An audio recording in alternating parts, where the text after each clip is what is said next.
Oke guys, sebelum melanjutkan, jangan lupa like dan komen. Dan yang baru bergabung, jangan lupa subscribe dan aktifkan loncengnya.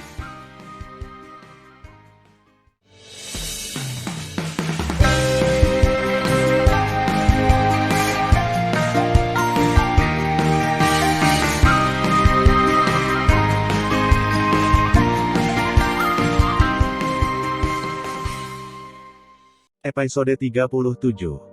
Melanjutkan cerita sebelumnya, 36 tahun kemudian. Tan Yun memimpin Yu Yunsi dan berhenti terbang dari lautan awan yang luas. Menurut slip batu giok di peta, selanjutnya adalah pegunungan Tuntian. Di tengah pegunungan Tuntian yang menjulang tinggi adalah pintu masuk ke makam Dewa Tuntian. Tan Yun melihat ke bawah. Melihat melalui lautan awan, dia menemukan bahwa sebuah monumen besar setinggi 1 juta kaki berdiri di antara pegunungan yang menghalangi langit dan matahari. Ada 2 baris karakter raksasa yang terukir di monumen raksasa. Makan Dewa Tuntian, melahap makhluk hidup, melahap kehidupan. Orang yang berpengalaman harus berhati-hati. Tan Yun bingung, Yunsi, apa artinya melahap makhluk dan kehidupan? Yu Yunsi sedikit melepaskan diri dari Tan Yun yang memegang tangan gioknya. Sentuhan rasa malu muncul di pipinya dan segera kembali normal. Dia menjelaskan, ini bukan untuk mengatakan bahwa ada beberapa fagositosis di kuburan Tuntian. Sebaliknya, murid yang tak terhitung jumlahnya telah meninggal sejak zaman kuno. Oleh karena itu disebut makam Dewa Tuntian. Saya mengerti, Tan Yun berkata, ayo masuk dan lihat. Ya, Yu Yunsi tersenyum dan menukik ke bawah seperti pasangan peri bersama Tan Yun, terbang ke bawah monumen besar. Di kaki gunung di belakang tugu raksasa terdapat pintu masuk ke makam Dewa Tuntian. Pintu masuk melingkar, dengan diameter 1 juta kaki, terlihat seperti jurang gelap dari ketinggian. Ketika Tan Yun dan Yu Yunsi sedang berjalan menuju pintu masuk, penghinaan yang akrab dan keras terdengar. Pelacur, dan budak anjing, berhenti untuk sang putri. Kemarahan Tan Yun meningkat. Dia dan Yu Yunsi berbalik dan saling memandang, tetapi mereka melihat Yu Yunyi, saudara perempuan dan laki-laki Yu San, dengan 4.000 anak keluarga, terlihat. Wosh, wosh.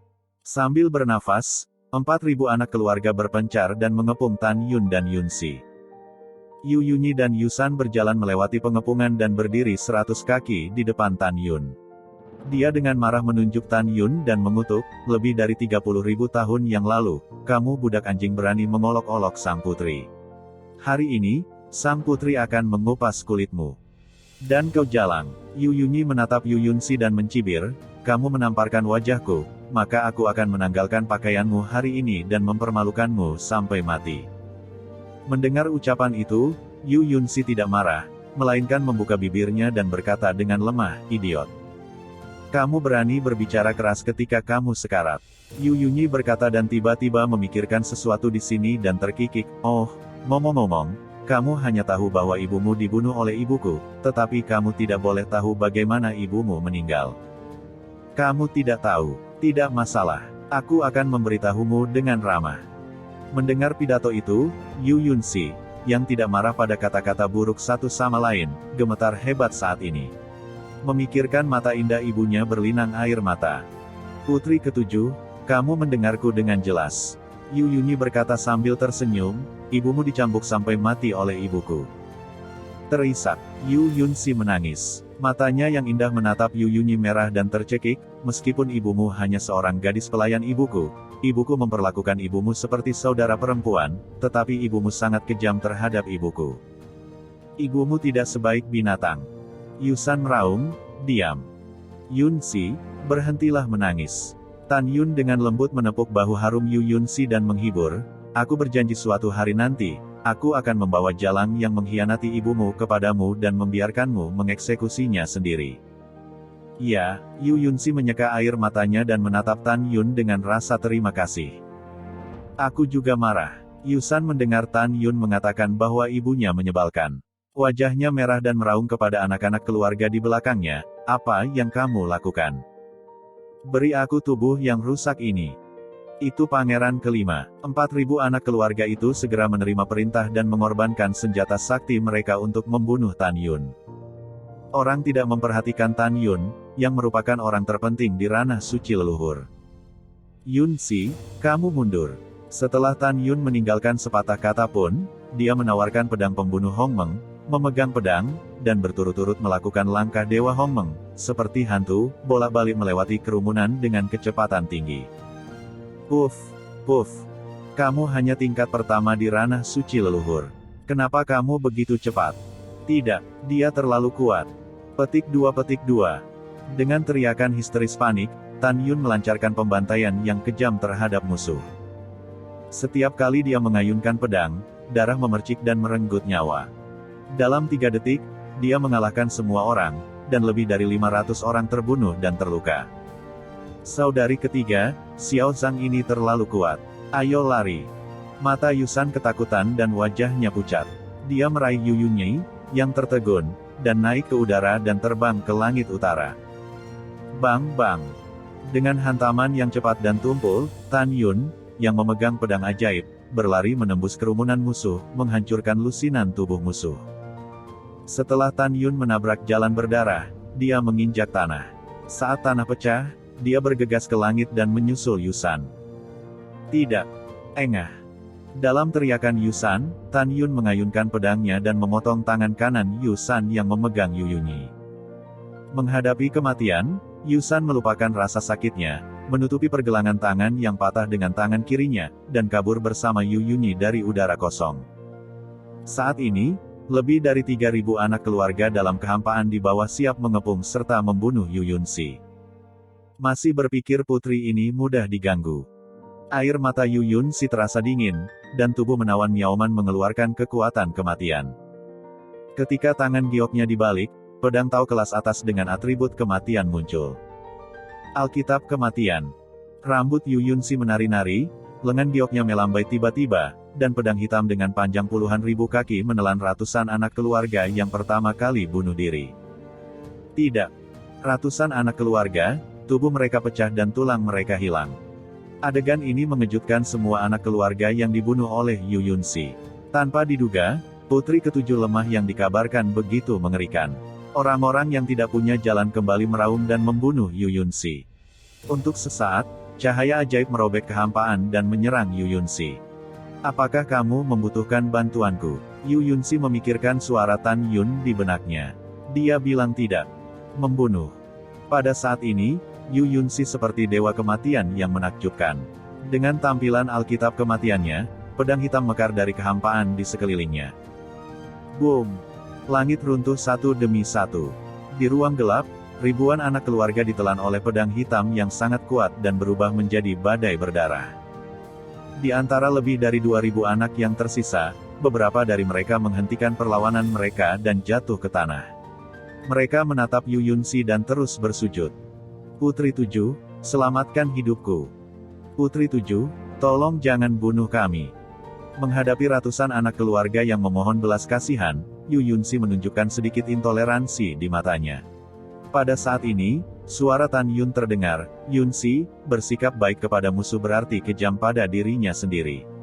Jika kamu tidak menyimpannya, bunuh saja. Mendengar pidato tersebut, Yu Yunsi menarik napas dalam-dalam dan tetap membunuh anak-anak keluarga yang berlutut dengan pedang. Ratusan anak yang berlutut dan anak-anak lainnya melarikan diri. Saat ini, Tan Yun, yang memegang pedang pembunuh Hongmeng, telah menyusul Yu Yunyi dan Yu San dengan menggunakan langkah Dewa Hongmeng. Wah, wah. Tan Yun berbalik di udara dan muncul di depan mereka. Pergelangan tangannya berputar dan tirai pedang menyelimutinya seperti kilat.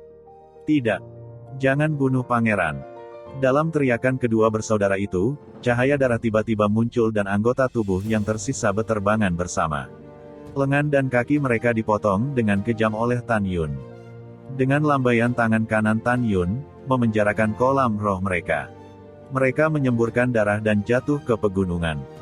Dua orang yang tidak terbunuh dan kehilangan lengan dan kakinya mengeluarkan ratapan yang menyakitkan. Tan Yun memegang pedang ajaib dan berkedip di udara, jadi dia berhasil mengejar musuh. Pedang menembus kepala musuh, dan jiwa serta janinnya mati. Belakangan, Tan Yun dan Yu Yunsi membunuh musuh yang mencoba melarikan diri. Sesaat kemudian, kecuali Yu Yunyi dan Yu San, 4.000 anak keluarga tidak selamat. Wah, wah, wah. Saat Tan Yun melambai, cincin yang tersebar dan senjata ajaib naik ke udara, berubah menjadi semburan dan diserap ke dalam cincin Tan Yun.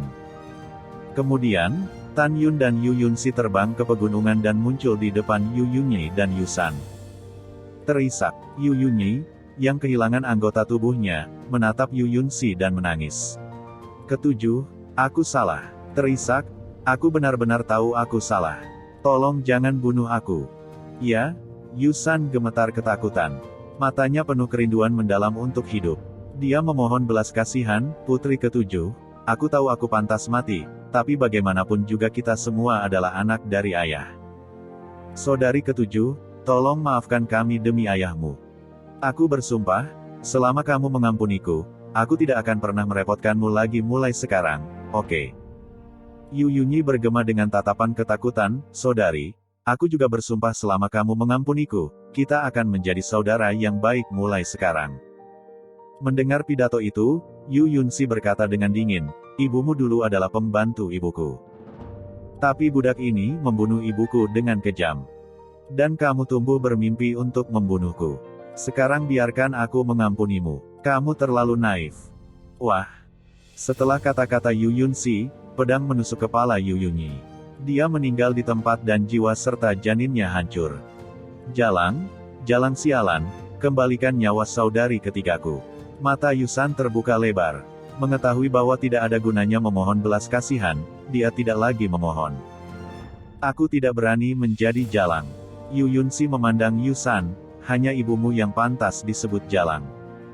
Yu San, sudah kubilang, aku akan membunuh kakak dan adikmu hari ini dan putra mahkota besok. Akhirnya, biarkan ibumu mati kesakitan. Mata Yu San melotot. Saat hendak mengatakan sesuatu, Tan Yun menendang dan mematahkan giginya. Di antara jari-jari Tan Yun, gumpalan kekuatan leluhur mengalir ke tenggorokan Yu San, yang tidak bisa berkata lagi. Yunxi, jangan bicara omong kosong dengannya. Bunuh dia segera agar tidak ditemukan, kata Tan Yun. Yu San menatap Tan Yun dengan mata merah. Jika matanya bisa membunuh, Tan Yun sudah mati ribuan kali. Tan Yun mengangkat mulutnya sedikit, mengayunkan pedangnya, memercikkan darahnya, dan membutakan mata Yu San. Yu San tampak sengsara dan terus berguling-guling di rerumputan yang subur. Engah.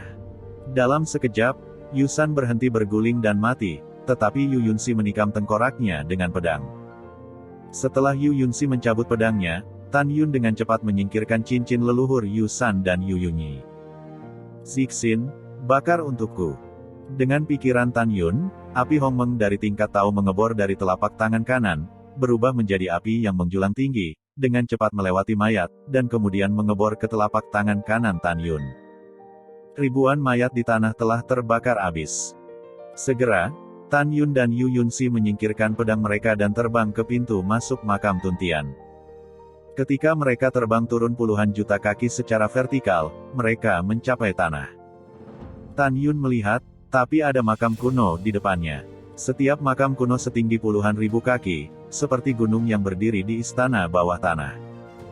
Tan Yun melepaskan kesadaran ilahi secara ekstrim, dan tidak menyentuh bagian terdalam dari istana bawah tanah.